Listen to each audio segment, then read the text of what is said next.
नमस्कार दोस्तों, एक बार फिर से स्वागत है आप सभी का जेएस फाउंडेशन यूट्यूब चैनल पर। दोस्तों, कैसे हो आप सब? आशा करता हूं कि आप सब सही होंगे, अच्छे होंगे और अच्छे ढंग से अपनी तैयारी पर ध्यान दे रहे होंगे, है ना? तो दोस्तों, सेशन को स्टार्ट करने से पहले एक बार से रिक्वेस्ट है कि इसे लाइक कर दीजिए, दोस्तों के साथ शेयर कर दीजिए और यदि आप भी इस चैनल पर नए हैं तो चैनल को सब्सक्राइब कर लीजिए, ठीक है? दोस्तों, आज मैं यहाँ लेकर आ गया हूँ इंडियन ज्योग्राफी, भारत का भूगोल, और इसमें हम लोग देखेंगे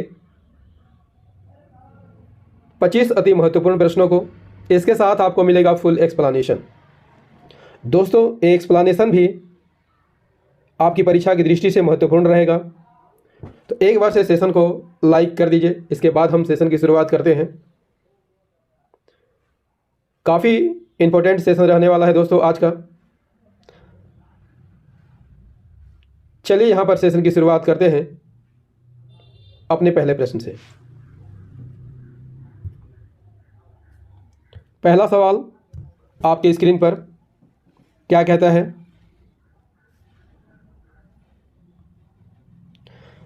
पहला सवाल है, कौन सा प्रदेश म्यांमार के साथ सीमाएं साझा नहीं करता है? आपका ऑप्शन है असम, अरुणाचल प्रदेश, नागालैंड, मणिपुर। कौन सा प्रदेश म्यांमार के साथ सीमाएं साझा नहीं करता है? यहाँ पर दोस्तों फटाफट आंसर करते चलेंगे, ठीक है, क्योंकि यहाँ पर बहुत कम समय में हम लोग 25+ MCQ यहाँ करेंगे, तो आंसर को फटाफट करते चलेंगे, ठीक है। कौन सा प्रदेश म्यांमार के साथ सीमाएं साझा नहीं करता है? क्या हो जाएगा? आंसर हो जाएगा इसका ऑप्शन ए, असम जो है म्यांमार के साथ सीमा साझा नहीं करता है। म्यांमार और भारत की सीमा यदि आपसे पूछ ले कितने किलोमीटर की है? 1643 किलोमीटर की है। और भारत के 4 राज्य म्यांमार के साथ सीमा साझा करते हैं। वे राज्य कौन कौन हैं? अरुणाचल प्रदेश, नागालैंड, मणिपुर और मिजोरम, ठीक है। म्यांमार के साथ हमारे देश के जो राज्य सीमाएं साझा करते हैं, चित्र में आइए देखते हैं। तो सबसे पहले आपको दिखाई दे रहा होगा अरुणाचल प्रदेश, इसकी राजधानी कहाँ है? ईटानगर। उसके बाद नागालैंड, इसकी राजधानी कोहिमा है। मणिपुर, इम्फाल और मिजोरम, जिसकी राजधानी आइजोल है। ये 4 राज्य जो है म्यांमार के साथ सीमा साझा करती हैं, ठीक है। देखते हैं अगला सवाल। दूसरा सवाल क्या कहता है? दूसरा सवाल है, अमरकंटक की पहाड़ियों से कौन सी नदी निकलती है? अमरकंटक की पहाड़ियों से कौन सी नदी निकलती है? अमरकंटक की पहाड़ियों से कौन सी नदी निकलती है? दोस्तों, इसका सही आंसर हो जाएगा ऑप्शन ए, अमरकंटक की पहाड़ियों से नर्मदा नदी निकलती है। नर्मदा नदी कहाँ से निकलती है? अमरकंटक की पहाड़ियों से निकलती है, जो कि मध्य प्रदेश में है। ताप्ती नदी की बात कर लेते हैं तो ये भी मध्य प्रदेश में है और सतपुड़ा पर्वत से निकलती है। बेतवा नदी विंध्याचल की पहाड़ियों से, और यदि आपसे पूछ ले दोस्तों कृष्णा नदी कहाँ से निकलती है, तो पश्चिम घाट के महाबलेश्वर पर्वत से यह निकलती है, ठीक है। देख लेते हैं अगला सवाल। हमारा तीसरा सवाल है, अंडमान और निकोबार द्वीप समूह, क्या अंडमान और निकोबार द्वीप समूह किस जलमग्न पर्वत श्रृंखला का हिस्सा है? अंडमान और निकोबार द्वीप समूह किस जलमग्न पर्वत श्रृंखला का हिस्सा है? इसका सही आंसर हो जाएगा ऑप्शन ए, अराकान योमा का हिस्सा है। किसका हिस्सा है? अराकान योमा का हिस्सा है। अराकान योमा की बात कर लेते हैं दोस्तों, तो हिमालय पर्वत श्रेणी का ही पूर्वी विस्तार है। किसका विस्तार है? हिमालय पर्वत श्रेणी का पूर्वी विस्तार है। और हिमालय पर्वत को आप सभी जानते होंगे कि पूर्वोत्तर के राज्यों में पूर्वांचल पहाड़ियों के नाम से जाना जाता है। और ये पूर्वांचल की पहाड़ियाँ जो है असम, नागालैंड, मिजोरम, अरुणाचल प्रदेश से होकर गुजरती है और म्यांमार के केपने ग्राइस तक फैला हुआ है।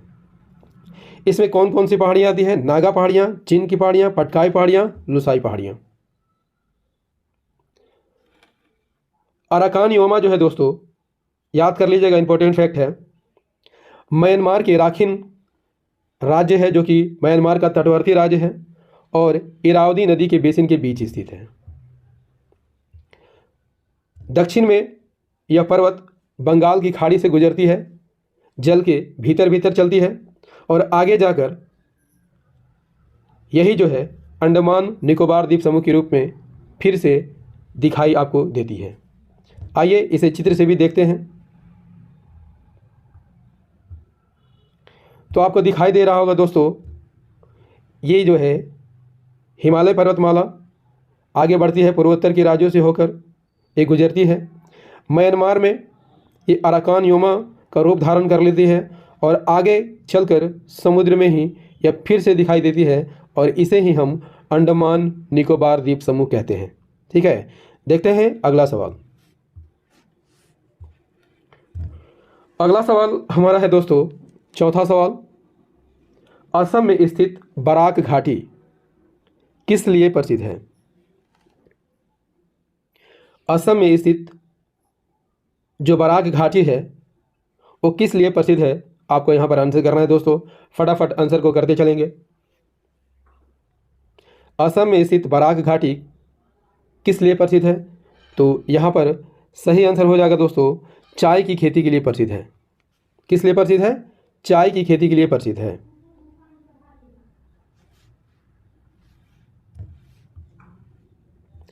बराक घाटी की बात कर लेते हैं तो यह असम के दक्षिण में स्थित है और इस घाटी का नाम बराक नदी के नाम पर पड़ा है।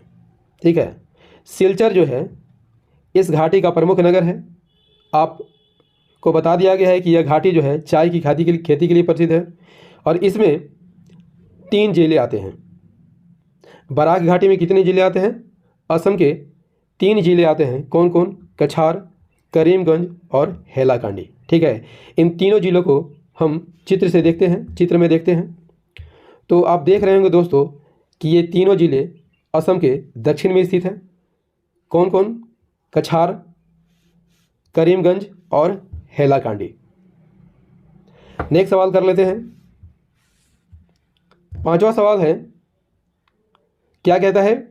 हथकरघा और हस्तकला के समूह किस राज्य में सर्वाधिक है? किस राज्य में सर्वाधिक है? यहाँ पर सही आंसर हो जाएगा दोस्तों, ऑप्शन ए, उत्तर प्रदेश में सर्वाधिक है। उत्तर प्रदेश में हस्तशिल्प और हथकरघा के कार्य अभी भी बड़े पैमाने पर किया जा रहा है। नेक्स्ट सवाल, 6ठा सवाल, कि भारत में पाई जाने वाली मछलियों में कौन सी मछली समुद्री मछली नहीं है? भारत में पाई जाने वाली मछलियों में कौन सी मछली समुद्री मछली नहीं है? कौन सी मछली समुद्री मछली नहीं है? क्या हो जाएगा? यहाँ पर सही आंसर हो जाएगा दोस्तों, रोहू जो है समुद्री मछली नहीं है। रोहू की बात कर लेते हैं तो यह भारतीय उपमहाद्वीप में पाई जाने वाली मछली है। किस फैमिली से संबंधित है? कॉर्ब फैमिली से संबंधित है और यह आमतौर पर नदियों में पाई जाती है, साफ जल में पाई जाती है। अगला सवाल कर लेते हैं दोस्तों। अगला सवाल क्या कहता है? हमारा अगला सवाल है, 110 किलोमीटर लंबी एक्चुअल ग्राउंड पोजीशन लाइन किस स्थान के निकट स्थित है? ये सवाल जो है दोस्तों काफ़ी इंपॉर्टेंट सवाल है, परीक्षा में पूछे जाने वाला सवाल है। ठीक है, तो संभावना है कि ये परीक्षा में ज़रूर आएगा। 110 किलोमीटर लंबी एक्चुअल ग्राउंड पोजीशन लाइन किस स्थान के निकट है? सही आंसर हो जाएगा ऑप्शन ए, सियाचिन ग्लेशियर के पास स्थित है। एक्चुअल ग्राउंड पोजीशन लाइन किस ग्लेशियर में स्थित है? सियाचिन ग्लेशियर में स्थित है और यह भारत को पाकिस्तान से अलग करती है। इसकी कुल लंबाई की बात कर लेते हैं 110 किलोमीटर। अगला सवाल है निम्नलिखित राज्यों पर विचार कीजिए। 4 राज्य यहाँ पर दिए हुए हैं, त्रिपुरा, मिजोरम, मेघालय, मणिपुर। क्षेत्रफल के आधार पर इसे बढ़ते क्रम में आपको व्यवस्थित करना है, ठीक है। तो फटाफट आंसर को कीजिए यहाँ पे। क्षेत्रफल के आधार पर बढ़ते क्रम में सजाइए। सही आंसर क्या हो जाएगा दोस्तों? यहाँ पर सही आंसर हो जाएगा ऑप्शन डी, 1 2 4 3। यानी सबसे छोटा राज्य की बात कर लेते तो त्रिपुरा है, उसके बाद मिजोरम, उसके बाद मणिपुर, इसके बाद मेघालय। त्रिपुरा का क्षेत्रफल कितना है? 10,491 वर्ग किलोमीटर, मिजोरम 21,087 वर्ग किलोमीटर, मणिपुर 22,237 वर्ग किलोमीटर और मेघालय का क्षेत्रफल कितना है? 22,429 वर्ग किलोमीटर। 9वां सवाल, बाबा बुदन की पहाड़ियाँ निम्नलिखित में से किस फसल के लिए जानी जाती हैं? बाबा बुदनगिरी की पहाड़ियाँ निम्नलिखित में से किस फसल के लिए जानी जाती है? दोस्तों काफ़ी इंपॉर्टेंट सवाल है। सही आंसर हो जाएगा कॉफ़ी के लिए जानी जाती है। बाबा बुदन की पहाड़ियाँ कहाँ पर है? पश्चिम घाट में है, कर्नाटक के चिकमंगलूर जिले में स्थित है। कितनी ऊंचाई पर स्थित है? 1895 मीटर की ऊंचाई पर स्थित है। नेक्स्ट सवाल, 10वां सवाल क्या कहता है दोस्तों? पश्चिम घाट में कौन कौन से राज्य शामिल हैं? पश्चिम घाट में कौन कौन से राज्य शामिल है? तो इसका सही आंसर हो जाएगा ऑप्शन डी, गुजरात, महाराष्ट्र, गोवा, कर्नाटक, केरल और तमिलनाडु। यानी सबसे पहले यह गुजरात में दिखाई देता है और अंतिम में तमिलनाडु में दिखाई देता है। पश्चिम घाट की कुल लंबाई कितनी है? 1600 किलोमीटर है और इस क्षेत्र में गुजरात, महाराष्ट्र, गोवा, कर्नाटक, केरल और तमिलनाडु राज्य आते हैं। इसे चित्र से भी हम समझेंगे। सबसे पहले आपको दिखाई दे रहा होगा पश्चिम घाट का चित्र। इसमें सबसे पहले हम देखेंगे किस राज्य को, तो आपको दिखाई देगा यहाँ पे गुजरात, महाराष्ट्र, गोवा, कर्नाटक, केरल और तमिलनाडु। इसके क्षेत्रफल की बात कर लेते हैं दोस्तों, 1,64,280 वर्ग किलोमीटर इसका क्षेत्रफल है। देखते हैं अगला सवाल। 11वां सवाल है दोस्तों कि विशाल कोयला भंडार के लिए प्रसिद्ध अम्बासा नामक स्थान किस राज्य में स्थित है? विशाल कोयला भंडार के लिए प्रसिद्ध अम्बासा नामक स्थान किस राज्य में स्थित है? सही आंसर हो जाएगा दोस्तों त्रिपुरा में स्थित है। कहाँ स्थित है? त्रिपुरा में। त्रिपुरा की बात कर लेते हैं दोस्तों, तो इसमें 4 जिले आते हैं, पश्चिम त्रिपुरा, उत्तर त्रिपुरा, दक्षिण त्रिपुरा और ढलाई जिला। और अम्बासा किस जिले में स्थित है? ढलाई जिले में स्थित है। भारतीय भौगोलिक सर्वेक्षण द्वारा इस स्थान पर कोयले का विशाल भंडार का पता लगाया है। दोस्तों सेशन कैसा लग रहा है कमेंट बॉक्स में कमेंट करके ज़रूर बताइएगा, ठीक है। यदि सेशन पसंद आ रहा हो तो इसे लाइक कर दीजिएगा, दोस्तों के साथ शेयर कर दीजिएगा और यदि आप भी इस चैनल पर नए हैं चैनल को ज़रूर सब्सक्राइब कर लीजिएगा दोस्तों, तभी मेरे आने वाली हर वीडियो का नोटिफिकेशन आपको सही समय पर मिल सकेगा। दोस्तों याद रखिएगा इस चैनल पर आपको रोटेशन वाइज वीडियो उपलब्ध कराई जा रही है जो history, geography, polity, economics, science और सामान्य ज्ञान से संबंधित होती है और मेरी वीडियो रात को 8 बजे आती है, तो इसे रोज़ देखना मत भूलिएगा, ठीक है। तो हम कहाँ पर थे दोस्तों? त्रिपुरा में थे हम। तो त्रिपुरा में आपको दिखाई दे रहा होगा 4 जिले आते हैं। वे जिले कौन कौन हैं? North Tripura, west Tripura, south Tripura और ढलाई, ठीक है। ये त्रिपुरा में 4 जिले आते हैं। अगला सवाल कर लेते हैं। अगला सवाल क्या कहता है? अगला सवाल कहता है तिब्बत में किस नदी को यरलुंग सांगपो के नाम से जाना जाता है? वेरी वेरी इंपॉर्टेंट सवाल है दोस्तों, यरलुंग सांगपो। इससे बार बार परीक्षा में क्वेश्चन रिपीट किया जाता है, ठीक है। तिब्बत में किस नदी को यरलुंग सांगपो के नाम से जाना जाता है? सही आंसर क्या हो जाएगा दोस्तों? इसका सही आंसर हो जाएगा ब्रह्मपुत्र को ही तिब्बत में यरलुंग सांगपो के नाम से जाना जाता है। ब्रह्मपुत्र नदी की बात कर लेते हैं तो ये कहाँ से निकलती है? तिब्बत से निकलती है, अंगसी ग्लेशियर से निकलती है। इसकी कुल लंबाई कितनी है? 2900 किलोमीटर इसकी कुल लंबाई है। ब्रह्मपुत्र नदी 3 देशों से होकर गुजरती है। चीन में तिब्बत से, भारत और बांग्लादेश से। ब्रह्मपुत्र को तिब्बत में यरलुंग सांगपो के नाम से जाना जाता है। वहीं इसे अरुणाचल प्रदेश में दिहांग के नाम से जाना जाता है। असम में ब्रह्मपुत्र के नाम से जाना जाता है। और जब यह बांग्लादेश में पहुंचती है तो यही नदी जो है जमुना के नाम से जानी जाती है। देखते हैं चित्र से इसे, तो आपको दिखाई दे रहा होगा दोस्तों कि ब्रह्मपुत्र नदी कहाँ से निकलती है। चेमा डुंगयुंग हिमनद से निकलती है, तिब्बत से निकलती है और इसे तिब्बत में यरलुंग सांगपो नदी के नाम से जाना जाता है। जब यह अरुणाचल प्रदेश में प्रवेश करती है तो सबसे पहले इसमें दिहांग नदी मिलती है, उसके बाद दिबांग, लोहित, इसके बाद सुबनसिरी, मानस, संकोच, ये सभी नदियां जो है ब्रह्मपुत्र की सहायक नदी है। जब यह असम में पहुंचती है तो इसका नाम क्या हो जाता है, ब्रह्मपुत्र नदी हो जाता है। और जब यह बांग्लादेश में पहुंचता है तो इसका नाम क्या हो जाता है, जमुना हो जाता है। दूसरी ओर से गंगा नदी आती है जो कि 2 भागों में बढ़ते हुए एक धारा पद्मा कहलाती है और एक धारा हुगली कहलाती है। पद्मा जो है ब्रह्मपुत्र यानी जमुना से मिल जाती है और किस धारा का निर्माण करती है, मेघना धारा का निर्माण करती है। दोस्तों आशा करता हूँ कि ये सब आपको अच्छी तरह समझ में आ रहे होंगे। यदि सेशन समझ में आ रहा है तो सेशन को एक बार से लाइक जरूर कर दीजिएगा। नेक्स्ट सवाल, 13वां सवाल है, सुन, कोसी, अरुण, वरुण और तमोर नदियाँ किस जल प्रवाह व्यवस्था का निर्माण करती है। किस जल प्रवाह व्यवस्था का निर्माण करती है दोस्तों, सही आंसर हो जाएगा कोसी नदी प्रवाह तंत्र का निर्माण करती है। अरुण, वरुण और तमोर नदियाँ कोसी नदी तंत्र का हिस्सा है। कहाँ से निकलती है अरुण नदी, नेपाल से निकलती है और वरुण नदी इसकी सहायक नदी है। तमोर नदी पूर्वी नेपाल में है और कंचनजंगा से निकलती है। चित्र से हम इसे देखते हैं दोस्तों, आपको दिखाई दे रहा होगा अरुण नदी, तमोर नदी और सुन कोसी नदी, ये तीनों नदियां मिलकर कोसी नदी का निर्माण करता है। आपको दिखाई दे रहा होगा दोस्तों, ये नेपाल है और नेपाल में जो है कम धारा परिवर्तित करती है। लेकिन जैसे ही यह बिहार में पहुंचती है ये जो है इसके धारा में परिवर्तन होने लगता है और आप देख रहे होंगे दोस्तों कि अलग अलग समय में कोसी नदी की धारा कैसी है। तो आपको दिखाई दे रहा होगा यहाँ 17 से 36 तक लेकर 1949 तक ये कोसी नदी कैसे धारा बदली है अपनी, उसका चित्र है। आप इसे देख लीजिएगा। देखते हैं अगला सवाल।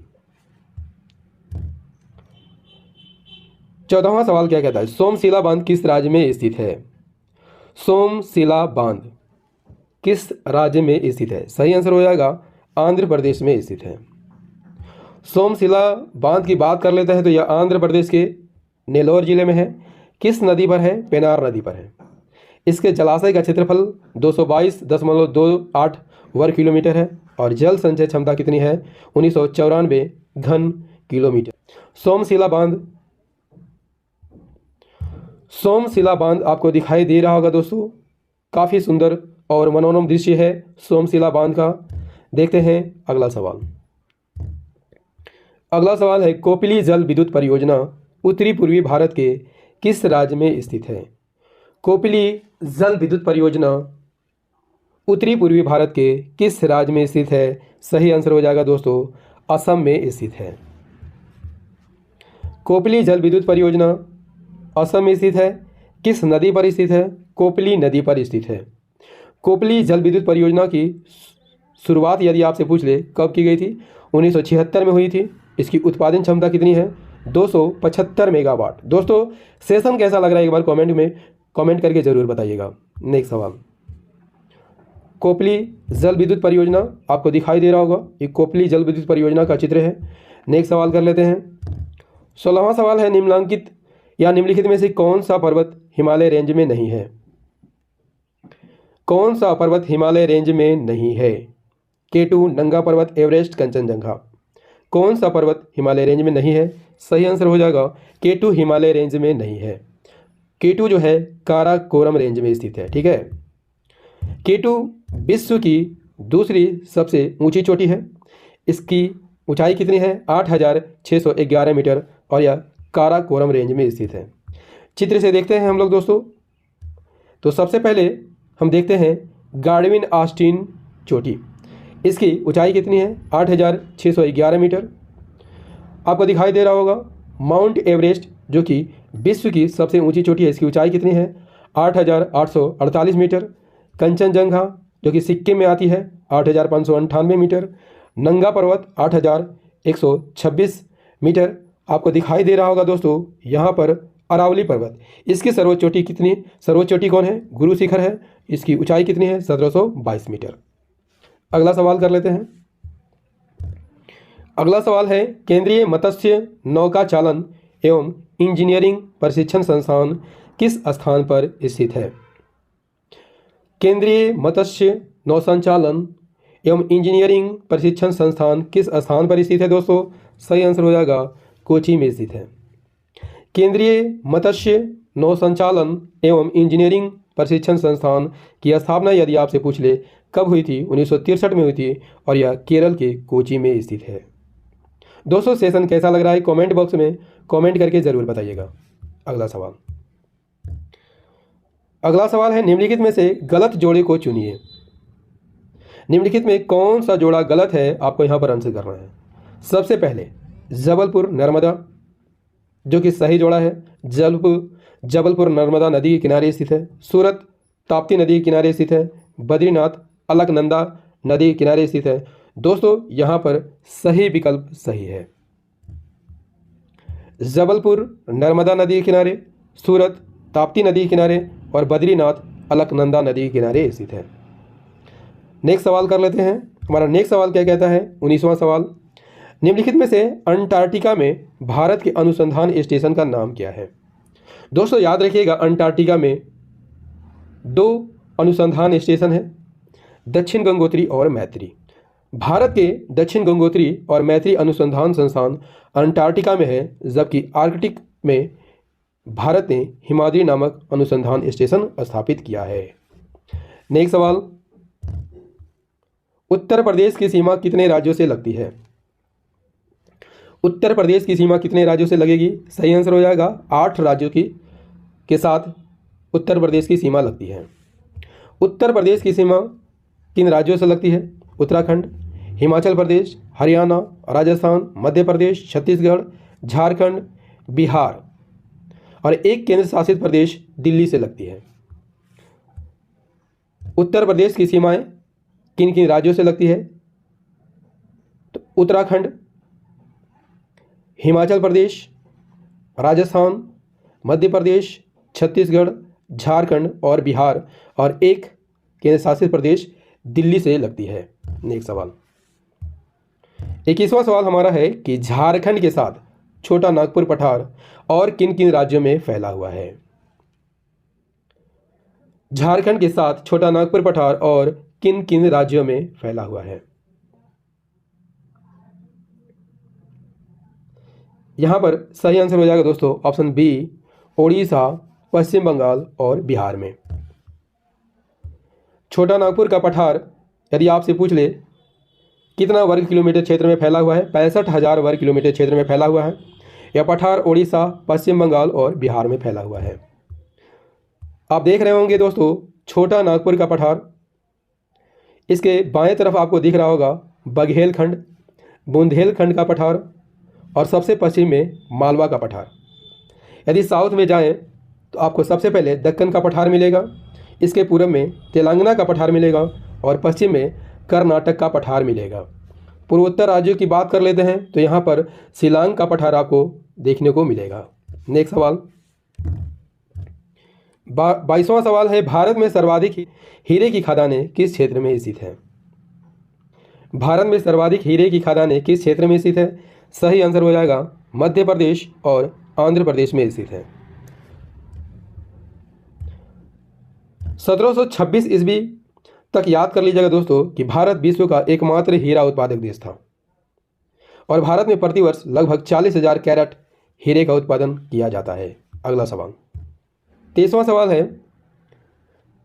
निम्नलिखित में से दक्कन पठार की मुख्य फसल क्या है? सही आंसर हो जाएगा कपास है। दक्कन पठार की भौगोलिक विशेषता कपास की खेती के लिए उपयुक्त मानी जाती है। दक्कन के पठार में कौन सी मिट्टी पाई जाती है? काली मिट्टी पाई जाती है। और आप सभी जानते होंगे दोस्तों कि काली मिट्टी कपास की खेती के लिए काफ़ी सर्वोत्तम मानी जाती है। कपास का उत्पादन सबसे ज़्यादा किन राज्यों में होती है? महाराष्ट्र, गुजरात और आंध्र प्रदेश में होती है। आपको दिखाई दे रहा होगा दक्कन का पठार, इसके पूर्व में तेलंगाना का पठार और कर्नाटक का पठार पश्चिम में है। अगला सवाल, भारत का एकमात्र सक्रिय ज्वालामुखी निम्नलिखित में से किस स्थान पर स्थित है? काफ़ी इंपॉर्टेंट सवाल है, आप जानते होंगे इसका आंसर। सही आंसर हो जाएगा वैरन द्वीप। भारत का एकमात्र सक्रिय ज्वालामुखी अंडमान निकोबार द्वीप समूह में स्थित है। उसका नाम क्या है? वैरन द्वीप। और यह दक्षिण एशिया का एकमात्र चिन्हित ज्वालामुखी है। आप देख रहे होंगे चित्र में वैरन द्वीप जो कि ज्वालामुखी द्वीप है। 25वां सवाल क्या कह रहा है? सिल्वीकल्चर का संबंध किससे है? बार बार पूछा जाने वाला सवाल। सिल्वीकल्चर का संबंध किससे है? सही आंसर हो जाएगा वन विकास से संबंधित है। सिल्वीकल्चर को हिंदी में क्या कहा जाता है? वनवर्धन कहा जाता है। इसमें वनों को लगाने, उनके विकास, संरचना का अध्ययन किया जाता है। सुंडा ट्रेंच किस सागर या महासागर में स्थित है? सही आंसर हो जाएगा हिंद महासागर में स्थित है। सुंडा ट्रेंच को पहले किस नाम से जाना जाता था? जावा ट्रेंच के नाम से जाना जाता था। और इंडोनेशिया के सुमात्रा द्वीप के निकट यह स्थित है। दोस्तों, इंडियन ज्योग्राफी का ये सेशन आपको कैसा लगा कमेंट करके ज़रूर बताइएगा। यदि सेशन पसंद आया हो तो इसे लाइक कर दीजिएगा, दोस्तों के साथ शेयर कर दीजिएगा। और यदि आप भी इस चैनल पर नए हैं तो चैनल को ज़रूर सब्सक्राइब कर लीजिएगा, तभी मेरी आने वाली हर वीडियो का नोटिफिकेशन आपको सही समय पर मिल सकेगा। दोस्तों याद रखिएगा, इस चैनल पर आपको रोटेशन वाइज वीडियो उपलब्ध कराई जा रही है जो history, geography, polity, economics, science और सामान्य ज्ञान से संबंधित होती है। और मेरी वीडियो रात को 8 बजे डेली आती है, तो इसे डेली देखना मत भूलिएगा। मिलते हैं अगले सेशन में। जय हिंद, धन्यवाद।